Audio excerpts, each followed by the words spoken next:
are listening to the Addiction Files, where we discuss evidence-based treatment, clinical pearls, and resources while striving to destigmatize the treatment of addiction in our medical culture and save lives. We are the Addiction Doctors, Dr. Darlene Petersen and Paula Cook. Welcome to the Addiction Files. Dr. Petersen here.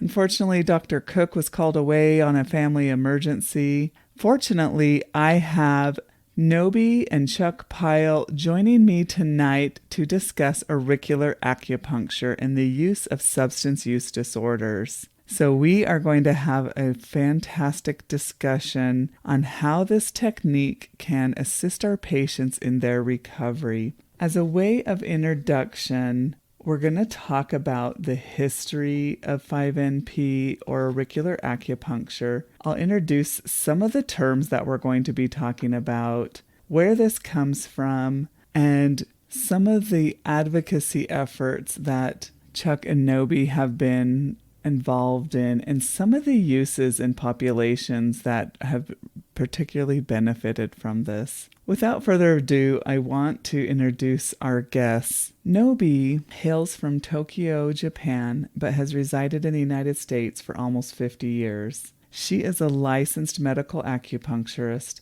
and has practiced acupuncture and Asian medicine in her Tucson clinic, Tucson Acupuncture and Chinese Herbs, for the past 25 years. In 2016, she became NADA certified in acupuncture detoxification, and since then she has been designated as a registered ADS and AAT trainer by NADA and POCA respectively. She's currently working part-time as a licensed acupuncturist and full-time as a auricular acupuncture trainer. Chuck, or Charles, was raised in Haddonfield, New Jersey, but ventured west for college, and as he says it, never left. Chuck was a lawyer for 28 years and a straight judge for the past 17. And we should be calling him the Honorable Charles Pyle. He has no formal health training in his background, but in April of 2022, he became certified by the Arizona Acupuncture Board to practice auricular acupuncture. He has since become a certified POCA auricular acupuncture trainer. He ended his judicial career in Flagstaff, Arizona, where 75% of the criminal case defendants were Native Americans. Because of that experience, he has developed a great interest in integrating Native American traditional culture and 5NP into behavioral health treatment for the Native American population. Chuck is also very active in 5NP legislative advocacy, which we're going to talk about in this podcast throughout the U.S. We want to just talk about first some of the terms that we're going to be referring to in this podcast for some of those new to what auricular acupuncture is, and then we'll get into the history. When we say the term first, 5NP, that means 5-needle protocol, and that's referring to 5 points on the outer ear using needles or seeds, ear seeds that can be placed. Chuck and Nobi are going to go into more detail about those specific points and what they mean. When we are talking about POCA, that stands for the People's Organization of Community Acupuncture, or NADA, the National Acupuncture Detox Association. These are the two main governing and licensing organizations. So to become certified, you would get certified either through POCA or NADA. So auricular acupuncture, this has been used for the past 50 years in the United States. Its history is quite interesting.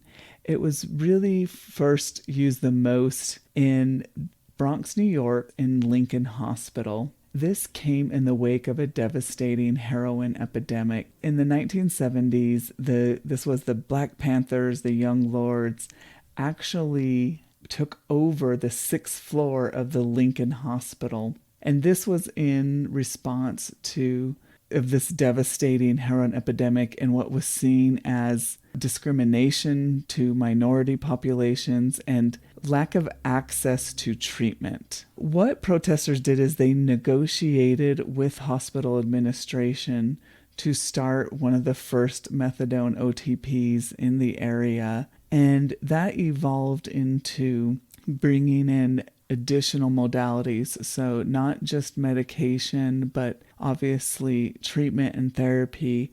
And then people were wanting additional therapies by instead of just medication. And I want to put a big caveat here. When we are talking about using 5NP in these protocols, this is integrating it into our treatments. This is not instead of our traditional treatments.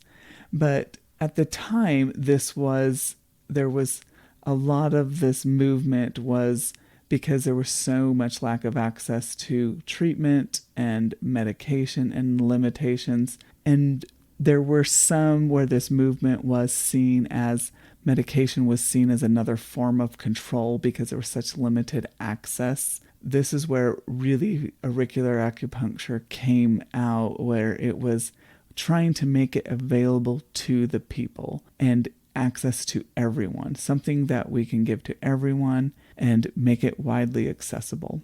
So that's where that movement started back in the 1970s. So a really interesting history. It's really a people's medicine for the people by the people. And it's not something that some acupuncture genius came up with then and let's do this. But it does make sense, those 5 points. Should I talk about Asian medicine a little bit? Yeah, absolutely. In Asian medicine, acupuncture is all about balancing yin and yang.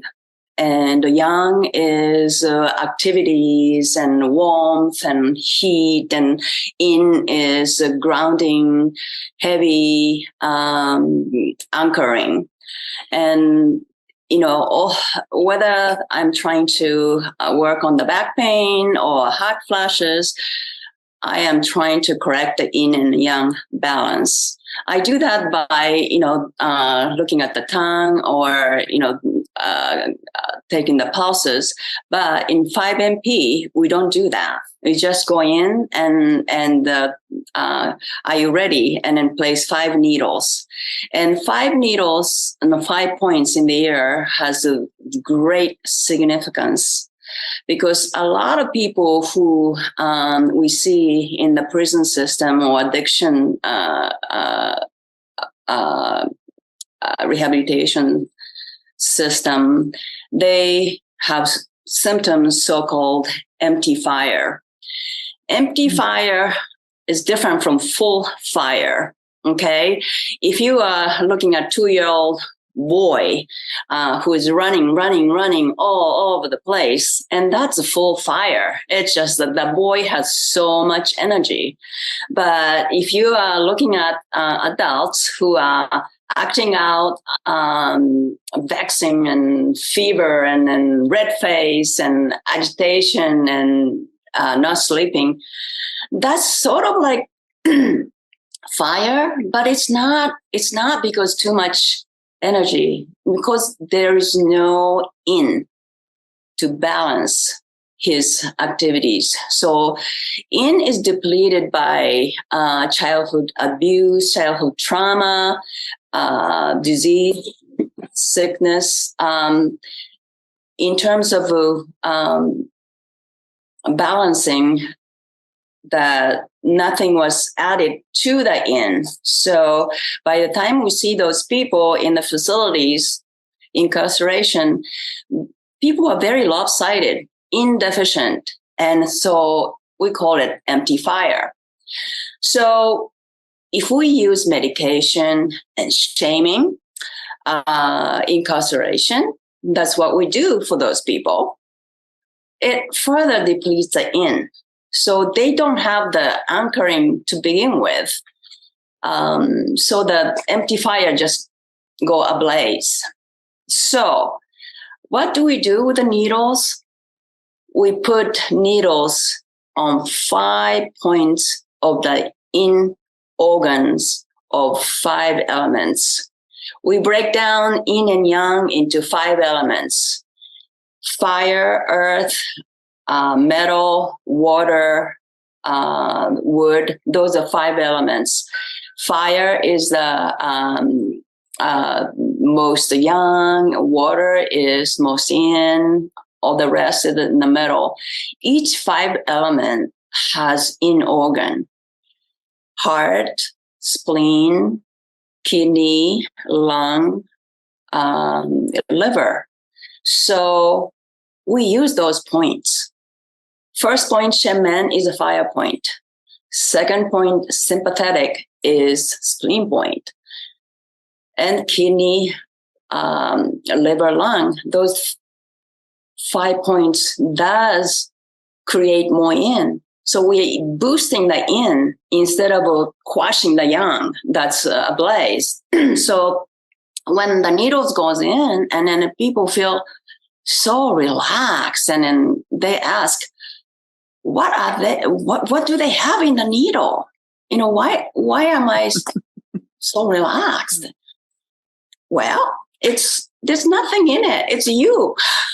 People are healing from inside, and then sometimes for the first time they feel like, maybe I can do this. Maybe I have in it to stay in the program. So that's a very powerful point on those 5 points. Your description of the history is good, though. And we always, as you saw, we do it in our training because it's an important basis for what you're going to be doing. It's just shocking, the whole story about how it developed, but true.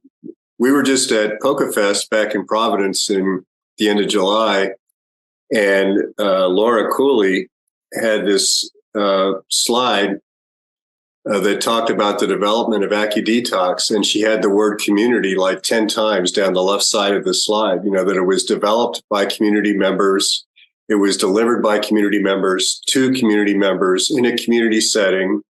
It just went down and down and down as to how closely it is the ultimate grassroots delivery model, really. Now, in Utah, you're going to be using it in clinical settings, which is great. My dream is that someday, I've got a lot of dreams that, Utah will expand that and allow you to get out into rural church settings or, and into youth settings and all other sorts of settings. But in your clinical settings, you're going to have some great impact there too. You were mentioning that it's not we're not in conflict with medications, that there is no silver bullet. And for most people, I don't think there's one modality that's going to be the answer. I think that we need a Chinese menu of choices, but we also need to figure out strategies for getting the patient more involved in making those choices and not just sitting there like a dartboard receiving what's going to happen.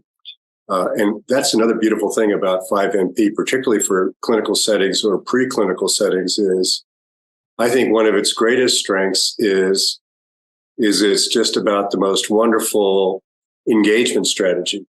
A lot of the population that's in a lot of distress, the homeless population, returning war veterans, Native Americans who've, suffered 430 years of oppression, so many populations under so much distress. And it's not too shocking to see that either financially they don't have access to medical care, or their experiences with institutions and governments are not positive. And so it's kind of hard to get them to start, which leaves us with, well, you're just, you don't even want to help. You don't want to be helped. But with acupuncture, with the 5-needle protocol, 5MP, all we have to do, we said, hey, here's a piece of paper. This will explain what the 5 points do, and some of the emotions that it would respond to. Basically, we're just going to put these little skinny needles in, have you sit quietly for 30 minutes. Do you want to give that a try? And most people that are in that desperate setting, are willing to do it. It says, all you need, just sign this informed consent and we're off and running. I don't need to ask you when you last used. I don't need to ask you what happened during the war. I don't need to ask you if you're homeless or not. I don't need to ask you anything. I just need to ask you, are you ready for me to place the first needle? And once those needles are in, the impact on the person, including the people, people getting it for the first time are frequently kind of a little nervous, but once those needles are in, the chill is just unbelievable. And once they kind of feel that from just this complete no barriers treatment modality, then the notion of going to a clinic or going to a mental health provider or somewhere else becomes a lower barrier, a lower hurdle for them. They have more confidence in themselves. They're ready to go. Oh, I love that. I mean, I think you bring up such an important point. It's being able, like you said, to engage them in treatment. And it's this first, overcoming that barrier because you're dealing. And I want to get to that of this. We're dealing with such traumatized people often because either addiction is traumatizing itself or there's so much trauma that's led to the addiction, if not both. But this seems to have such a place with just trauma in general and just being able to get that first approach, to be able to just really approach the patient, which I think is really interesting. But I have one thing, and I don't want to spend a lot of time on this but we get this question a lot among kind of skeptics and the medical community, just well, does it work? And that's why, it's always good just talking to people with your experience who've done this for many more years than me, who have a lot more experience. And it's hard because science always wants, studies and data. And what we have is we have the anecdotal information, but we have all these powerful stories and experiences from just patients. But I think there is certainly quite a bit of power in that. And I only have there are a couple of studies, and I'll mention one because I think this was a review article, and this is just for our listeners that can look this up for more detail. But this comes from the journal article Substance Abuse and Rehabilitation, and this was published in December of 2016, called the National Acupuncture Detoxification Association Protocol, Auricular Acupuncture to Support Patients with Substance Abuse and Behavioral Health Disorders, Current Perspectives, and it was by Elizabeth Stewart and Claudia Voiles. It was really... Libby Stite and then the Claudia Voiles. Yes, and so the data, they pulled a bunch of different studies and reviewed them, but it came down to a mix. The results are mixed, positive and negative, but I really appreciated their conclusion. At the end of the day, they still recommend it, particularly because patients, even with it's like you just said, just engaging, it was a way to just engage them in treatment. They seem to have benefit. Even if we didn't see lasting benefit, it engaged them in treatment. So that's just a really quick glossing over summary. And you probably have more that you could say on that, because I know you've talked more about these studies, but I thought that was just an interesting point to bring up. There are a few researchers, and then Ken Carter did the research, published Applied Nursing Research 2019, Auricular Acupuncture Reduces Anxiety and Burnout in Behavioral Healthcare. So he worked on the nurses and with the 5-MP, and then was effective. It's really difficult to do research with acupuncture, really is. And then there's no double blind. You can't do our usual. There's no placebo. We can't right. do Yeah, there are, and then also Libby and then Claudia with the Sarah has another article. But I mean, instead of just citing it, if anybody is interested, I have more information where to go about some of the researches done. Yeah, I have. I could offend your audience in so many ways on the subject of evidence-based practices. I have some very strong thoughts, and I actually think people may start coming around to my thinking. But let's start from one premise: is this is a modality that's based on several thousand years of Eastern medicine practice. We're a Western, philosophically a Western culture, Western medicine. And so when we start talking about 5MP, when we start talking about indigenous cultural therapies, it's pretty easy to be dismissive. When you start talking to a Western medicine researcher about the 5 elements, that's not going to be getting anywhere. Yeah.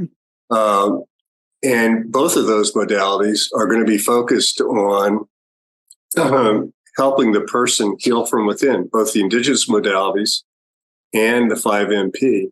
Yeah. We're not trying to be heroes and apply some external savior force on them with medication or manipulation or anything like that. We're just trying to give their body, their energy system, a nudge so that they can start healing from within. And that, one of the reasons this is so well received we do a lot of work on the Navajo reservation, is because it is the whole concept of achieving balance in body, mind, and spirit is central to both. Whereas in Western medicine, it's more a focus of, okay, you've got a left ankle sprain. Let's look at that left ankle. Yeah. So it's a totally different concept. And then you use a term, evidence-based practice, to have the arrogance to say yours is worthless. Yeah. Even though both the indigenous remedies and the Eastern remedies only have 3 or 4 millennia of support for them. So that's the initial thing. But to give some comfort to your audience, last March, Nancy Lavigne, Vigne, was appointed by President Biden to be the director of the Office of Justice Policy's National Institute of Justice. And she made 2 points in her kind of inaugural speech. Is one, that development of studies was going to be developed much more from a community perspective than from a scientific perspective going forward, so that it will have greater application and to actually benefit the community. And then the second thing was, we are not going to be dismissive of narrative outcomes. Those outcomes are important. And I think that's not just Dr. Lavigne, but I think that's others who are saying, no, why would we be dismissive of narrative reports? So I think from our perspective, we really should not be defensive about that. I heard a presentation on indigenous therapies from this woman from New Mexico, who is a very experienced native healer. And some wise guy, it wasn't me, some wise guy says, well, is this an evidence-based practice? And she just very calmly says, I describe what I do as practice-based evidence. It's been working for me for 25 years, so I'm going to continue doing it. And here we have a protocol that has been unchanged for 50 years. So I don't think we need to go around just and providing relief for people for 50 years, with the biggest change being 9/11, showing that it impacts trauma. Thank God we learned that, as well as addiction. And we should be really proud of that record. The other thing the studies will show is there is not a single mention in a single study of any harm. And that's usually what we're balancing, right, in these scientific studies. Absolutely. Harm versus efficacy. And there is not a single mention of harm. So you balance that, it's a pretty low bar for how successful we're being. It should be, because we're balancing against zero, basically. No, absolutely. I mean, I think your argument is excellent when we look at low cost, low barrier, and then as far as risk versus benefits. I mean, when we look at compared to some of our alternative treatments, I think that's fantastic. Thank you. That really is I think those are really excellent points. And I want to talk about advocacy because particularly like both Chuck and Nobi have been really heavily involved in this. Trying to, like you said, your vision is trying to get this out to the community, but getting this from, I know even in my state, and you're going to tell us a little bit more about how this is available as far as legal from state to state, which practitioners can practice this protocol. Here, I just know it can be obviously medical doctors, but we now can have, it can be nurse practitioners, it can be LCSW, so we can have therapists using this protocol. And that's really from your work, from your advocacy work. What other states, what other kind of restrictions are put on it in other states?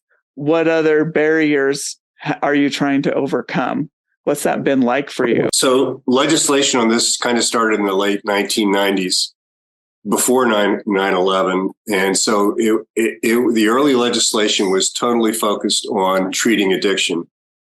That's what Arizona's was until we got the law changed.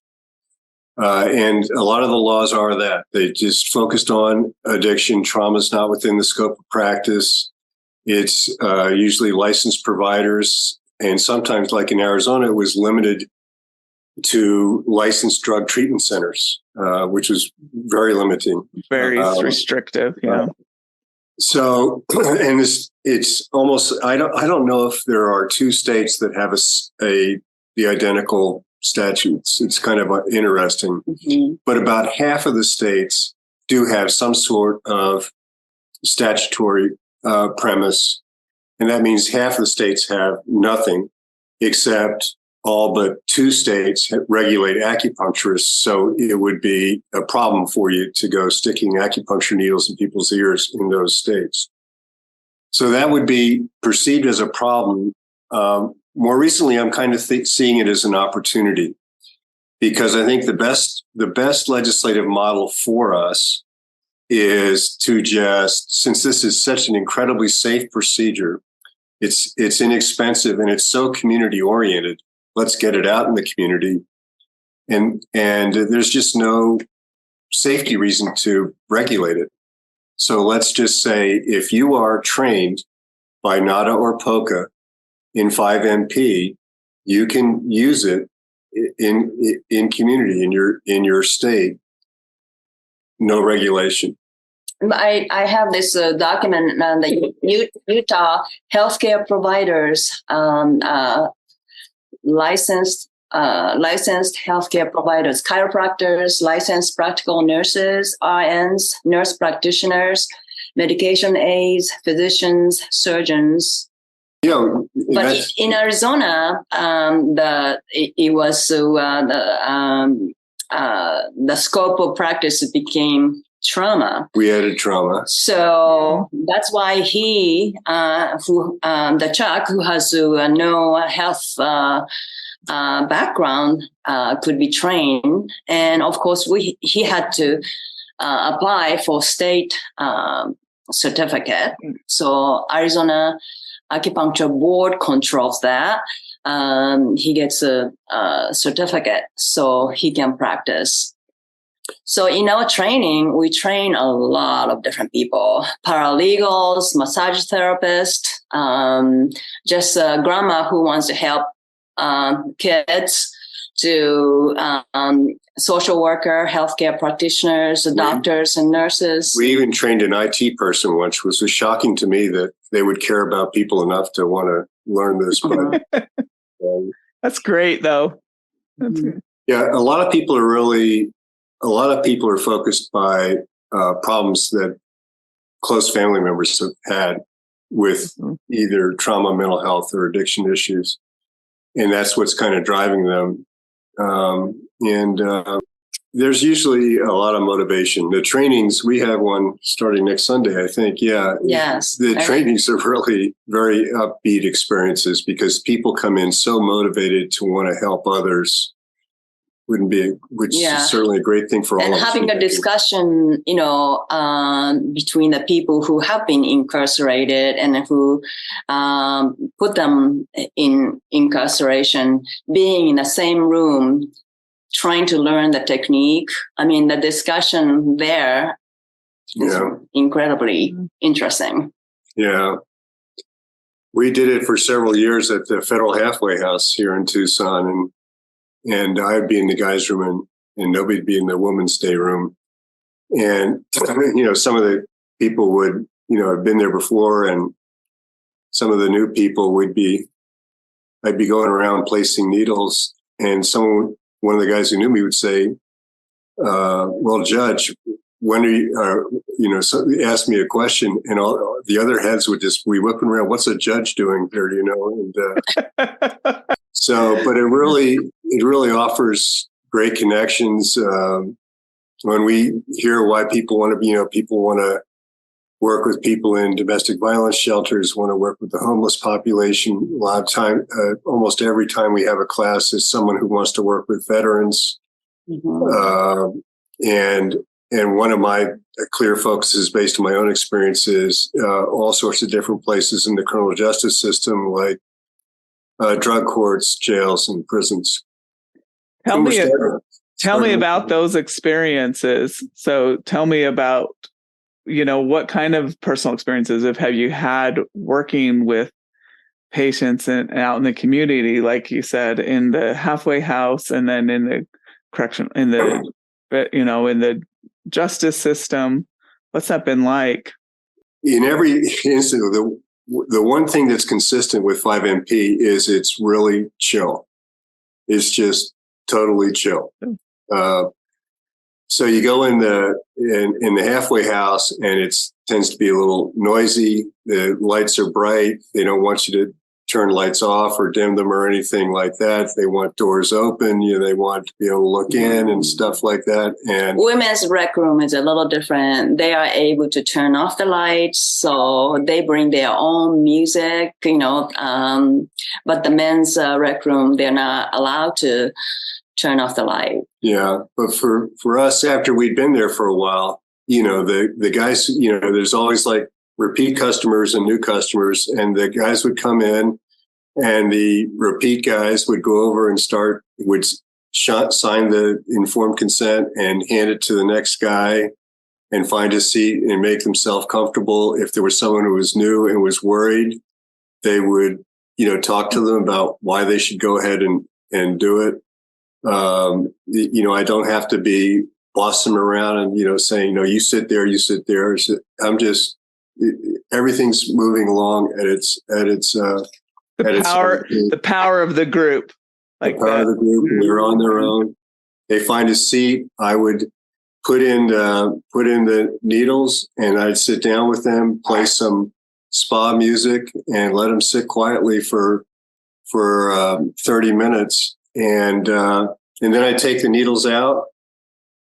They're always extraordinarily grateful, and it really is another option. It's another opportunity for some normalization, some normal contact with someone from the community, and for them to not act with this bravado and this kind of tough outer shell, but just kind of let their guard down. And then another point of power of group.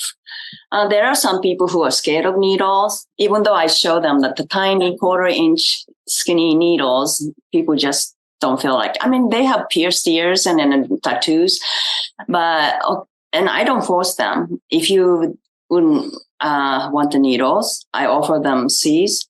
And some people want just one needle. So I do one needle or seeds, and they're sitting quietly, and everybody else has needles. And then they feel like, I think I'm going to have more needles. And even if she didn't ask for more needles, with just one seed or one needle, she sit 30 minutes. She gets just as quiet and peaceful. The effect of being in a group with other people who are relaxed. So I think it's powerful. I've done it in one room in my office. I have a recliner in one office, and then one person comes in and I do one-on-one. That works fine, but I think there's something more in the group. But in addition to the group experience, there's the experience that person's receiving where she's totally in control. She's totally in control of how many needles or any needles going in my ear. There's nothing happens without her permission, without her direction. I'll tell you a quick story about the group experience. We're at the halfway house, and I've got about 8 guys in there. They've all got needles in their ears. They're all totally zonked out. And I'm there just sitting and paying attention. And all of a sudden, this really large guy comes blowing into the room, looking at his phone, and just goes over into the corner and plops down in a chair loudly. And he's still looking at his phone, and he's kind of angry. And then he looks up and he sees everybody totally zonked out around him. And he goes, "Oh, crap." I just kind of motioned, "It's sorry. As long as you stay quiet, you can stay. You can look at your phone, just be quiet." And he says, "Sure, just be quiet. You'll be fine. Just stay." And so he stays, and he's flipping through his phone and stuff. And I looked back over at him about 3 minutes later, and he was totally zonked out. Didn't have any needles, nothing. Just being there, he was just conked out. I love it. That's peer pressure. Like, it's the positive peer pressure. It is, yeah. But it really is nice for these people whose lives feel so out of control, whose society has tried to apply so many controls to have an experience where they're in control. It's pretty powerful for them. It is, absolutely. Well, it's like you said, there's so many rules and regulations, and every minutia of their life is controlled and regulated to just have moments of just to be able to take that back and to give some kind of just dignity back and a little bit. So that's amazing. That's an amazing experience.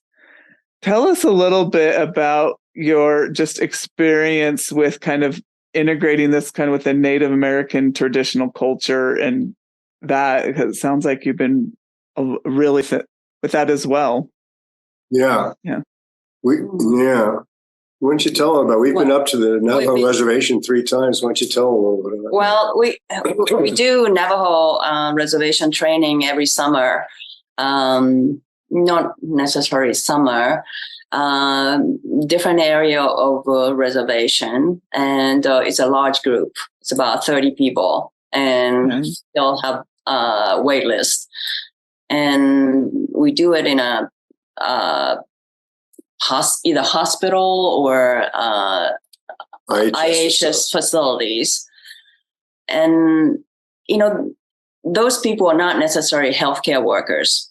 As he said, IT person, grandmothers, and working in a different field. The guy who this teaches, is really the community, though, but you're really teaching the community. And then we do the lecture about ACEs, the trauma issue. They all have tens. I mean, those people who have been historically, traumatized, and then in their own family, they have so many generational trauma. Yes.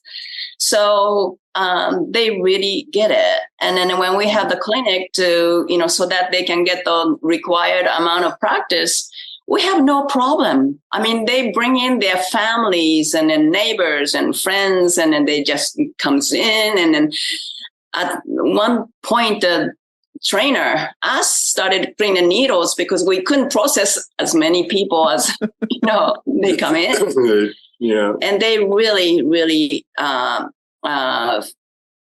like it, feel appreciated. We feel very appreciated. And then, before the next training, there are so many people who wants to do the next training. So it's full. Yeah.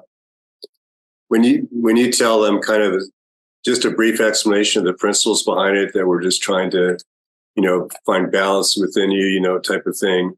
I mean, their heads are not, that's just, they're talking about the 5 elements, the earth elements, and then, fire element, the wood and wind. And it's like, oh, we do those things, Yeah.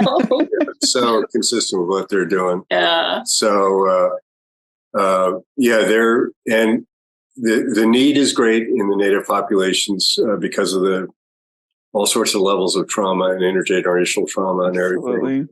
Absolutely. Horrendous substance abuse, as a result of a lot of criminal justice involvement. It's just layer upon layer upon layer of need. And a community delivery model is perfect for them. They really don't want outsiders particularly coming in, and they're not particularly trustful, but to have their community members delivering a service to them is really very powerful for them. I love it. What a way to get treatment out there and engage. I love that. It brings us back to just engaging with patients.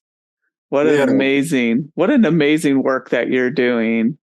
Well, we get a lot of a benefit doing training, doing treatments, because I think as a practitioner, I feel I get some energy from the group, because Tuesday night was the time I used to go to the halfway house, and I work full day and then go to halfway house. I'm totally exhausted before I went. And then by the time I'm finished, I feel so invigorated.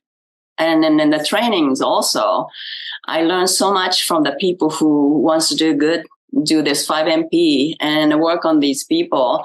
And vicariously, I get excited about doing the training.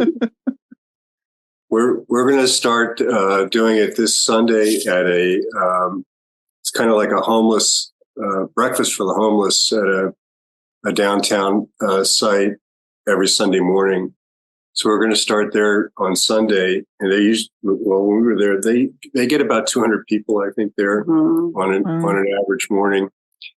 And then next week we're going to be starting at a large women's shelter, about a mile and a half south of downtown, and again, populations that are dealing with a ton of trauma. Absolutely. And are medically underserved for sure. And so we're really looking forward to those opportunities. And one of the reasons we're getting those opportunities is also to give the people we trained opportunities to go out there and use what they've learned. And they're excited about doing that. So that's good. Can I make a pitch for your listeners? Absolutely, please. Yeah, so your listeners should, consider being trained by Dr. De La Garza and Dr. Pyle, for sure. They're really, what a great pair those two are. Yes, absolutely. You've got the medical encyclopedia and Dr. Howell, and the music. Enthusiasm of Dr. De La Garza. So it's a great training. So I really encourage you think about getting trained. It has so many applications in clinical settings, which is where it's mainly going to be used in Utah now. But my other pitch is, please do that, but also maybe get together with other clinicians who've got their 5NP certification and look for an opportunity at a veterans organization or a homeless shelter, somewhere more in community. Maybe an immigrant asylum organization or something like that, someplace in community that has a big need. And kind of in addition to the use in clinical settings, but do it in a volunteer setting. And that will help spread the... Absolutely. No, I think that is fantastic. It's getting it out there. And like you said, getting it out to the people. That's the whole movement. And it's slowly growing, but you guys are just lighting the fire. When I first met you, and I was just like, man, the stuff you're doing, and just teaching people first, and then how many groups you go out to, and just serving people. So I appreciate it. Yeah, I do think that figuring out a group to target, and the criminal justice community is a good one because they're an organized bureaucracy. So getting the healthcare organized bureaucracy, boy, what a huge healthcare system you have there too in Utah. To reach out to those guys and say, hey, we can help you out here. They have a population that's at least 2/3 of the people going through the criminal justice system have a substance use disorder. At least half of them have been traumatized, maybe a quarter or more have PTSD. Absolutely. They've experienced homelessness, incarceration, all kinds of traumatic experiences. So it's a group that's in need, and they frequently have a population that's in an isolated location. So, but I think that, people view Utah as, from the outside, they view Utah as a conservative state, but Utah can be surprisingly progressive on issues like homelessness and other issues. And I think that in criminal justice, I think they will be interested in incorporating this kind of thing into their drug courts and other things. So I think it's worth reaching out to them, saying, we're not here to tell you what to do. We're just here to supplement what you're doing. Here, give you a little boost. No, I love that, like supporting, working together.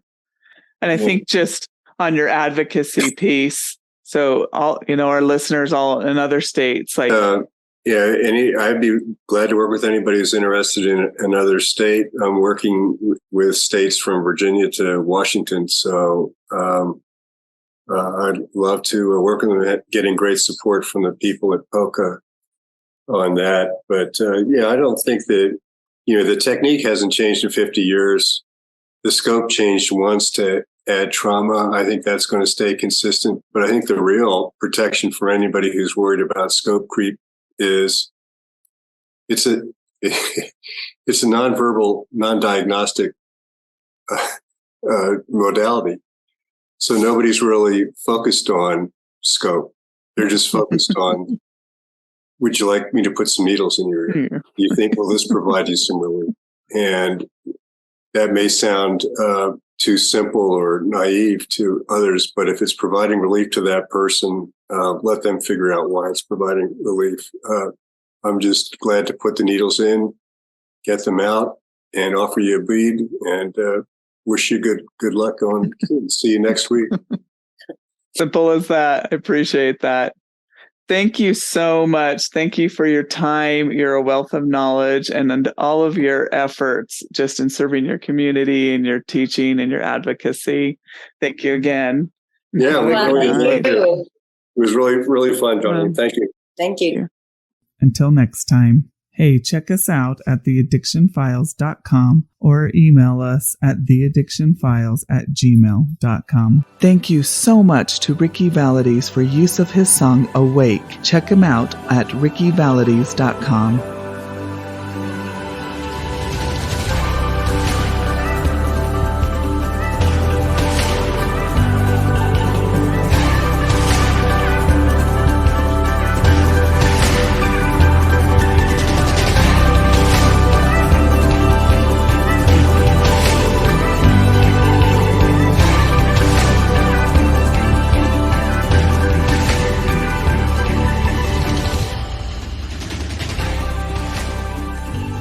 Podcasts are for entertainment and education purposes only. Hosts and guests are not responsible for any harm caused by information obtained from this source. As each person is unique, you're advised to seek the advice of your own healthcare professional to treat any medical conditions you may be having. Opinions expressed on the show are those of the Addiction Files and not of our respective employers.